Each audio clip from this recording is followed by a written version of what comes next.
ಜಿಲ್ಲಾಧಿಕಾರಿಗಳು ನಳಿನ್ ಅತುಲ್ ಅವರು ಕೂಡ ಬಂದಿದ್ದಾರೆ, ಅವ್ರಿಗೂ ಬರಲಿ ಜೋರಾದ ಚಪ್ಪಾಳೆ. ಎಸ್ ಸರ್, ಮೊದಲನೇದಾಗಿ ಅದ್ಭುತವಾದ ಕಾರ್ಯಕ್ರಮ, ಅದ್ಭುತವಾದ ವೇದಿಕೆಯನ್ನು ನಿರ್ಮಿಸಿದ್ದೀರಾ. ಸೊ ಈ ಒಂದು ಇಂಥ ಒಂದು ದೊಡ್ಡ ಈವೆಂಟ್ ಬಗ್ಗೆ ಈಗಾಗಲೇ ಮಾತಾಡಿದ್ದೀರಾ, ಆದ್ರೂ ಕೂಡ ಯುವ ಸರ್ಜಾವ್ರಿಗಾಗಲಿ ಈ ಒಂದು ಆನೆಗೊಂದಿ ಉತ್ಸವದ ಬಗ್ಗೆ ಆಗಲಿ ಎರಡು ಮಾತು ಸರ್. ಹಿಂದಿನ ಆಲ್ರೆಡಿ ನಾವೆಲ್ಲ ಕೂಡ ಉತ್ಸವಗಳು ಮಾತಾಡಿದ್ದೇವೆ. ಮುಖ್ಯವಾಗಿ ನಾನು 2008-09 ಸಮಯದಲ್ಲಿ ಶ್ರೀಕೃಷ್ಣದೇವರಾಯರ 500ನೇ ವರ್ಷದ ಪಟ್ಟಾಭಿಷೇಕ ಮಹೋತ್ಸವ ಒಂದು ಕಾರ್ಯಕ್ರಮ ಆಗಿತ್ತು. ಅವತ್ತು ಯಶ್ ಅವರು ಒಂದೇ ಸಿನಿಮಾ ಮಾಡಿದ್ರು, ಮೊಗ್ಗಿನ ಮನಸ್ಸು ಅಂತೇಳಿ. ಎಲ್ಲ ಕಲಾವಿದರ ಜೊತೆಯಲ್ಲಿ ಯಶ್ ಕೂಡ ಶ್ರೀಕೃಷ್ಣದೇವರಾಯರ ಪಾತ್ರೆಯಲ್ಲಿ ಬಂದಲ್ಲಿ ಕ್ಯೂ ಅಲ್ಲಿ ನಿಂತ್ಕೊಂಡಿದ್ರು ಎಲ್ಲ ಕಲಾವಿದರ ಜೊತೆಯಲ್ಲಿ. ನಾನು ನೋಡಿ ಈ ಹುಡುಗ ಇಷ್ಟು ಚೆನ್ನಾಗಿದ್ದಾನೆ, ಇಷ್ಟೆಲ್ಲ ಹೈಟು ಅಂತೇಳಿ, ಯಾರು ಅಂತಂದ್ರೆ ಒಂದೇ ಸಿನಿಮಾ ಆಗಿದೆ ಅಂತೇಳಿ ಒಂದು ಕಿರೀಟ ತೆಗೆದ ಮೇಲೆ ನನಗೆ ಗೊತ್ತಾಯಿತು. ಅವತ್ತು ನಾನೊಂದು ಮಾತನ್ನು ಹೇಳಿದೆ, ನಾನು ಖಂಡಿತವಾಗ್ಲೂ ಕೂಡ ಇಡೀ ಕರ್ನಾಟಕದಲ್ಲಿ ರಾಜ್ಕುಮಾರ್ ಕುಟುಂಬ ಅವ್ರ ಮಕ್ಕಳು ಎಷ್ಟು ಹೆಸರು ಮಾಡಿದ್ದೀರೋ ಅದನ್ನ ಮೀರಿ ನೀವು ಹೆಸರು ಮಾಡ್ತೀರಿ ಅಂತ ಹೇಳಿ ಜಸ್ಟ್ ನಾನು ಯಶ್ ಅವ್ರಿಗೆ ನಾನು ಅವತ್ತೇನು ಒಂದು ವಿಶ್ ಮಾಡಿದೆ. ಇವತ್ತು ಇಡೀ ಪ್ರತಿಯೊಬ್ಬ ಕನ್ನಡಿಗರು ಕೂಡ ಇಡೀ ದೇಶದಲ್ಲಿ, ಪ್ರಪಂಚದಲ್ಲಿ ತಲೆ ಎತ್ತಿ ನೋಡುವಂತ ಒಂದು ರೀತಿಯಲ್ಲಿ ಇವತ್ತು ಅವರು ಬೆಳೆದಿದ್ದಾರೆ. ಎರಡನೇದಾಗಿ ನಾನು ಧ್ರುವ ಸರ್ಜಾ ಅವ್ರನ್ನ ಇವತ್ತೇನು ಪ್ರೋಮೋದಲ್ಲಿ ನಾವು ನೋಡಿದೀವೋ ಎಲ್ಲ ಸಿನಿಮಾಗಳನ್ನ ಕೂಡ ನಾನು ನೋಡಿದೆ. ವಿಶೇಷವಾಗಿ ನಾನು ಧ್ರುವ ಬಗ್ಗೆ ನಾನು ಹೇಳ್ಬೇಕು ಅಂತಂದ್ರೆ, ಅವ್ರ ಇಡೀ ಕುಟುಂಬ ಅಷ್ಟು ದೊಡ್ಡ ಕಲಾವಿದರ ಕುಟುಂಬ ಆದರೂ ಕೂಡ ಅವ್ರ ಸೋದರ ಮಾವೆಂದರು ಅರ್ಜುನ್ ಸರ್ಜಾ ಅವರಾಗಿರ್ಬೋದು, ಅವ್ರ ಇಡೀ ಕುಟುಂಬ ಎಷ್ಟು ಲೋ ಪ್ರೊಫೈಲ್ ಇರ್ತಾರೆ ಅಂತಂದ್ರೆ, ಒಬ್ಬ ಸಾಮಾನ್ಯ ಮನುಷ್ಯರಲ್ಲಿ ಒಬ್ಬ ಸಾಮಾನ್ಯ ಮನುಷ್ಯರಾಗಿ ಯಾವುದೇ ದುರಹಂಕಾರ ಇಲ್ಲ, ಯಾರಾದ್ರೂ ಕೂಡ ಆ ಪ್ರೀತಿ ಆ ವಾತ್ಸಲ್ಯ ಅವ್ರು ತೋರಿಸುವಂಥದ್ದು. ಧ್ರುವದಲ್ಲಿ ಕೂಡ ಖಂಡಿತವಾಗ್ಲೂ ಕೂಡ ನಾನು ಒಂದು ಮಾತನ್ನು ಹೇಳ್ತಾ ಇದ್ದೀನಿ, ಇವತ್ತು ಯಶ್ ಅವರು ಏನು ಹೆಸರು ಮಾಡಿದಾರೋ ಆ ನಂತರ ಇಡೀ ಕರ್ನಾಟಕದ ಹೆಸರು ಪ್ರಪಂಚದಲ್ಲಿ ಯಾರಾದ್ರೂ ಒಳ್ಳೆ ಕೀರ್ತಿ ಬರೋಂಗೆ ಕನ್ನಡಿಗರಿಗೆ ಮಾಡ್ತಾರೆ ಅಂತಂದ್ರೆ ಅದು ನಮ್ಮ ಧ್ರುವ ಸರ್ಜಾ ಮಾಡ್ತಾರೆ ಅಂತ ನಾನು ಹೇಳ್ಬೇಕು. ಬಹಳಷ್ಟು ನಾವು ಇಲ್ಲಿ ವೇದಿಕೆ ಕಾರ್ಯಕ್ರಮ ಆಗ್ತಾ ಇದೆ, ನಾನು ಅಲ್ಲಿ ಬಂದು ವೇದಿಕೆ ಮುಂದೆ ಕೊಡ್ತೀನಿ, ನಾನು ಜನಾರ್ದನ್ ರೆಡ್ಡಿ ಅವ್ರ ಭಾಷಣ ಕೇಳ್ತೀನಿ ಅಂತ ಹೇಳಿ ಮೆಸೇಜ್ ಕಳಿಸಿದ್ರು. ನಾನು ಹೇಳಿದೆ, ಯಾಕೆಂದ್ರೆ ಪ್ರೋಗ್ರಾಮ್ ಎಲ್ಲ ಇದಾಗ್ಬಿಡುತ್ತೆ, ಯಾಕೆಂದ್ರೆ ಜನ ಬಂದಿರೋದು ನಮ್ಮ ರಾಜಕಾರಣಿಗಳ ಒಂದು ಭಾಷಣ ಇದೆಲ್ಲ ಒಂದ್ ಕಡೆ ಆದ್ರೆ, ಕಲಾವಿದರ ಬಗ್ಗೆ ವಿಶೇಷವಾಗಿ ಧ್ರುವ ಸರ್ಜಾ ಬಗ್ಗೆ ಇರುವಂತ ಒಂದು ಪ್ರೀತಿ, ಇಲ್ಲಿರುವಂತ ಎಲ್ಲ ಜನರು ಯುವಕರು ಕೂಡ ನೋಡಿ ಎಷ್ಟು ನಿಶಬ್ದವಾಗಿ ನಿಮ್ಮನ್ನ ಕಣ್ತುಂಬ ಎಲ್ಲರೂ ನೋಡ್ಕೊಂತ ಇದ್ದಾರೆ ಅಂತಂದ್ರೆ ಅವ್ರ ಪ್ರೀತಿನೇ ಕಾರಣ. ಖಂಡಿತವಾಗ್ಲೂ ಕೂಡ ತಾವೇನು ಹನುಮಂತ್ ಭಕ್ತರಾಗಿ, ನಾನು ಯಾಕೆಂದ್ರೆ ಈ ಕಾರ್ಯಕ್ರಮ ಆಗುವಂತ ಸಂದರ್ಭದಲ್ಲಿ ಕೇವಲ 8-9 ದಿನ ತಾವೆಲ್ಲರೂ ಕೂಡ ಗಮನ ಇಟ್ಟು ಕೇಳಬೇಕು.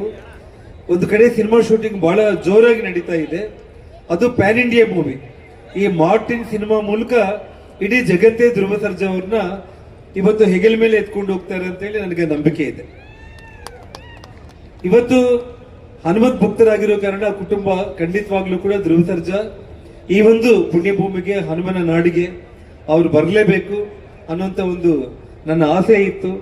ಒಂದೇ ಒಂದು ಮಾತಿಗೆ ಅವ್ರಿಗೆ ತಿಳಿಸಿದ ತಕ್ಷಣ ಅವರು ಇಲ್ಲಿ ಬಂದು ತಮ್ಮೆಲ್ಲರನ್ನೂ ಕೂಡ ನೋಡಿ ಮಾತಾಡಿಸ್ಬೇಕಂತ ಬಂದಿದ್ದಾರೆ. ಖಂಡಿತವಾಗ್ಲೂ ಕೂಡ ಬರುವಂತ ದಿನಗಳಲ್ಲಿ ಪ್ರತಿಯೊಂದು ಆ ಹನುಮಂತನ ಅದ್ಭುತವಾದಂತ ಕಾರ್ಯಕ್ರಮಗಳು ಇವತ್ತು ಇಡೀ ದೇಶ ನೋಡುವ ರೀತಿಯಲ್ಲಿ ಅಯೋಧ್ಯೆ ನಂತರ ಅಂಜನಾದ್ರಿ ಅಭಿವೃದ್ಧಿ ವಿಚಾರದಲ್ಲಿ ಅವರು ಕೂಡ ಒಬ್ಬ ಕುಟುಂಬ ಸದಸ್ಯನಾಗಿ ನಮ್ಮ ಜೊತೆಯಲ್ಲಿ ಹೆಜ್ಜೆ ಹಾಕಿ ಇವತ್ತು ನಾವೆಲ್ಲರೂ ಕೂಡ ಮುಂದಕ್ಕೆ ಹೋಗೋಣ ಅಂತ ಹೇಳ್ತಾ, ತಮ್ಮೆಲ್ಲರ ಆಶೀರ್ವಾದ ಮತ್ತು ಆ ಹನುಮಂತನ ಆಶೀರ್ವಾದ ಧ್ರುವ ಸರ್ಜಾ ಮೇಲೆ ಇರಲಿ ಅಂತ ಹೇಳಿ ನಾನು ನನ್ನ ಮಾತುಗಳನ್ನ ಮುಕ್ತಾಯ ಮಾಡ್ತಾ ಇದ್ದೆ. Thank you sir, thank you so much.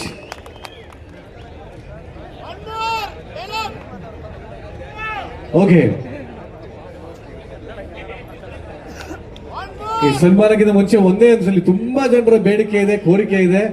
Martin dialogue ಆಯ್ತು, ಕೇಳಿದು ಒಂದು ಡೈಲಾಗ್ ಬೇಕೇ ಬೇಕು ನಮ್ಗೆ ಅಂತ. ಸೊ ಅದಕ್ಕಿಂತ ಮುಂಚೆ ಜನಾರ್ದನ್ ರೆಡ್ಡಿ ಸರ್, ನೀವು ಯಶ್ ಅವ್ರಿಗೆ ಹೇಳಿದ್ರಿ, ಅವ್ರು ಸೂಪರ್ ಸ್ಟಾರ್ ಆದ್ರು. ಇವಾಗ ಧ್ರುವ ಸರ್ಗೆ ಹೇಳಿದ್ರಿ, ನೆಕ್ಸ್ಟ್ ನಮಗೂ ಒಂದು ಏನೋ ಹೇಳ್ಬಿಡಿ, ನಾವು ಆಗ್ಬೋದು. ನೀವು ಹೂ ಅಂದ್ಬಿಟ್ರೆ ಆ ಥರ ಎಲ್ಲ ಸತ್ಯ ಆಗ್ತಾ ಇದೆ ಅಂದ್ರೆ ನನಗೂ ಹೇಳ್ಬಿಡಿ ಸರ್, ನಿಮ್ಮ ಆಶೀರ್ವಾದ ನಮ್ಮ ಮೇಲೆ ಇರಲಿ ಸರ್.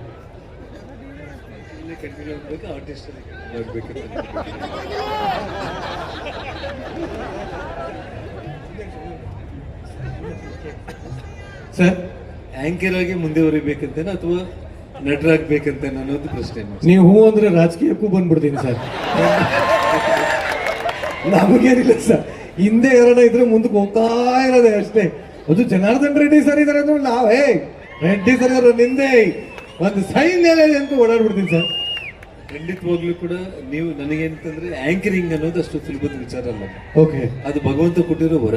Yes sir. ಇವತ್ತು ತಮ್ಮ ಹೆಸರಾಗ್ಲಿ, ಇವತ್ತು ಅನುಶ್ರೀ ಅವ್ರ ಹೆಸರಾಗ್ಲಿ, ತಾವಿಬ್ರು ಇಲ್ಲಿಗೆ ಬರ್ತಾ ಇದ್ದೀರಿ ಅಂತಂದ್ರೇನೆ ಜನ ನಟರಿಗೋಸ್ಕರ ಎಷ್ಟು ಮಂದಿ ಬರ್ತಾ ಇದ್ರು, ನಿಮ್ಗೋಸ್ಕರ ಕೂಡ ಅಷ್ಟು ಜನ ಬರ್ತಾ ಇದ್ರು. Thank you sir, thank you so much sir. So ಇದು ಭಾಗ್ಯ, ಅಂದ್ರೆ ಪೂರ್ವ ಜನ್ಮದ ಪುಣ್ಯ, ಇದೆಲ್ಲರಿಗೂ ಕೂಡ ಸಿಗೋಗ್ತದಲ್ಲ.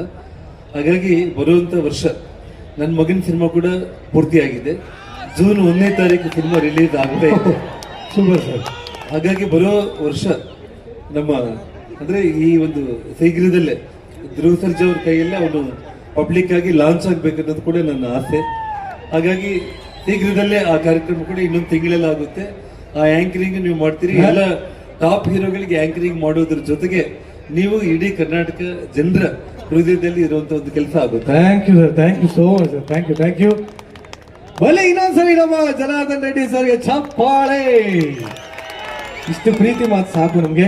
ಈಗ ಪ್ರೀತಿ ಮಾತು ಒಂದ್ ಕಡೆ ಆದ್ರೆ ಆ ಕಡೆ ಒಂದು ಸ್ಟ್ರಾಂಗ್ ಮಾತು. ತುಂಬಾ ಜನ ಬಿಡ್ತಲ್ಲ ಅವ್ರು, ಕೇಳಿ ಡೈಲಾಗ್ ಬೇಕು ಬೇಕು ಅಂತಂದ್ರೆ ಏನ್ ಮಾಡೋದು?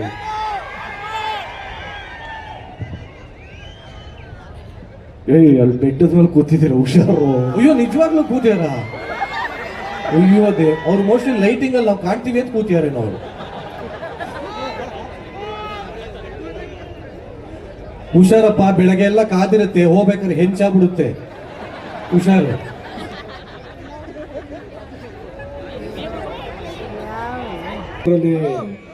ಮಚ್ಚಿಟ್ಟವ್ರಿಗೆಲ್ಲ ಕೆಲಸ ಕೊಟ್ಟಿದ್ದೀರಾ. ನಾನು ಒಂದ್ಸರಿ ಮಚ್ಚಿಡಿದ್ರೆ ಈ ಊರಲ್ಲಿ ಎಣ ಸುಡೋರೆಲ್ಲ ಬ್ಯುಸಿ ಆಗೋಯ್ತಾರಡ.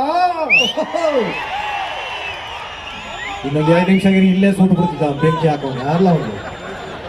ನಿಜವಾಗ್ಲೂ ಈ ಒಂದು ಪವರ್ಫುಲ್ ಡೈಲಾಗ್ ಬರಲಿ ಇನ್ನೊಂದ್ಸರಿ ಚಪ್ಪಾಳೆ. ಅದರ ಜೊತೆಗೆ ಧ್ರುವ ಸರ್ಜಾ ಅವರಿಗೆ ಪ್ರೀತಿಯ ಸನ್ಮಾನ.